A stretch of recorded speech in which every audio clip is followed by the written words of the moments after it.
What is going on, guys, girls, and people who identify as both or neither?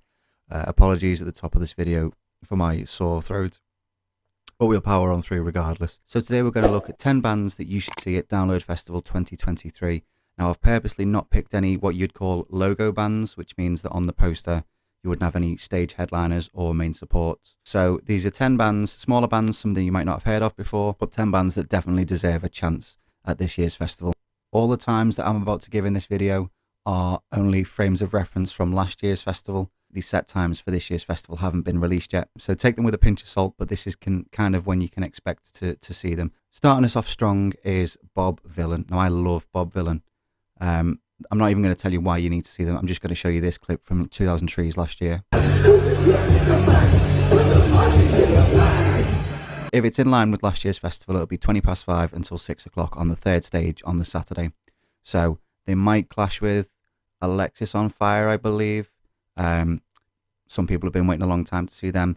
But if you like it angry, but you want something to jump around to, you need to be there to see Bob Vylan. Second, we've got Lorna Shore. Now, a lot of people are getting excited for Lorna Shore, and it's pretty obvious why. Because they've got the oohs, and they've got the ees, and most importantly, they've got the... These guys are playing this Sunday main stage. They're actually on quite early. It's 12:20 till 1:10. So if you've got a hangover from the Saturday night and you want to recover with some symphonic deathcore. Third then is Punk Rock Factory. We saw them last year at Slam Dunk. It was honestly just a great bit of fun. They basically do pop punk covers of Disney songs and cheesy things like that. So if you do want to have a circle pit to let it go, these guys will be on the Thursday on the third stage from about 20 to 6 to 6, which I think means they clash with Hailstorm. But definitely, if you're looking for just something a bit of fun, definitely go and check out Punk Rock Factory. Number 4, we've got Ginger. They're still quite relatively unknown compared to how good they actually are. We saw them supporting Bullet for My Valentine earlier this year, and it's very, very good. They're a progressive metal band from Ukraine. Sounds a little bit like Gojira, even Meshuggah in parts, but there's kind of bits of hip-hop and reggae and stuff in there as well. These guys are on the Thursday again on the main stage between 4 and 4:45-ish. Again, obviously take these with a pinch of salt. Number 5, we've got The Who. Not The Who. The Who. These guys are on the Sunday on the main stage about 1:45 to 3:20-ish. Imagine if a Mongolian throat singer was in a metal band. That's it. That's the tweet. Also, they're on right after Lorna Shore, so if you do want to go and see both, you'll have a chance to go and get a beer and just come back to the same stage. Number 6, then, we've got Empire State Bastard. Now, a lot of people might not have heard of them. A lot of people might have heard of them but not heard of the music. It's actually Simon from Biffy Clyro teaming up with Dave Lombardo from Slayer, which as a combination I never thought would happen. And they've created something really hardcore and heavy. There's not much really been released by them on Spotify, but there's some videos of the live stuff on YouTube if you want to go and check that out. But it will be a set that you don't want to miss because it's Simon from Biffy and Dave Lombardo from Slayer. What more do you need to sell you on that? They're on the Friday on the 4th stage, about 8 o'clock till about 8:30, which means if the timing is right, you'll be able to catch them in the break between Architects and Bring Me the Horizon. Number 7, Ice Nine Kills. Now, these are one of those bands that I think would be better to see in the dark, but all the theatrics and stuff on stage are well worth seeing. If you've never heard of them before, they're heavily inspired by classic horror films, so expect a lot of references to American Psycho, The Shining. Just basically expect a lot of blood on stage. These guys are on the Saturday on the main stage, about 2 till about 2, so they get quite a big set.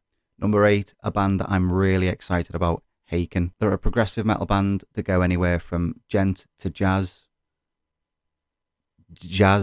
with some 80s synthwave thrown in there just for the fun of it. This is a band for fans of Dream Theater before Mike Portnoy left, basically. These guys are on Thursday on the 4th stage, about 10 to 9 till about 9:30. So it means you'll be able to catch them just before Metallica. Number 9, Nova Twins. Now, Nova Twins seem to be everywhere at the minute. They seem to be on pretty much every festival lineup, but that's with good reason because they are very good live. More of a kind of groovy punk kind of vibe, but with some electronic and hardcore thrown in as well. And if you haven't had the chance to catch them yet, then definitely go and check them out. They're on the Friday main stage at about 5 to 2. Perfect time to jump in your first pit of the day. And number 10, the last band on this list, is Blind Channel. Went to see them in March, supporting I Prevail. If I had a nickel for every Finnish metal artist that deserved better at Eurovision, I'd have 2 nickels which is not a lot, but it's strange that it happened twice. Now, this is the earliest band on this list. They're on the Sunday on the second stage, about 11:15 in the morning, which is very early. But if you do fancy getting up early, then definitely go and check these guys out. They are very entertaining live, and you do need to learn the Flatlines dance. So we're going to leave it there for today. Let me know if you're planning on going to see any of these bands, if you've already seen them before. Let me know down in the comments who you're excited to go and see. Obviously, I didn't want to just list the same 10 bands. It's like, oh, I'm going to see Metallica, I'm going to see Bring Me the Horizon, I'm going to see, thought we'd introduce people to some lesser known bands and give bands a bit of a boost. So who are you most excited to see? Me personally, obviously Metallica, Bring Me the Horizon, but for me the highlight is Electric Callboy. Catch me at the front, dressed in my 80s wig. If you want to see what that looks like, go and watch the vlog from Electric Callboy's tour last year. And as always, leave a like on the video, subscribe down below, I think it's there somewhere, and I will see you in the next one.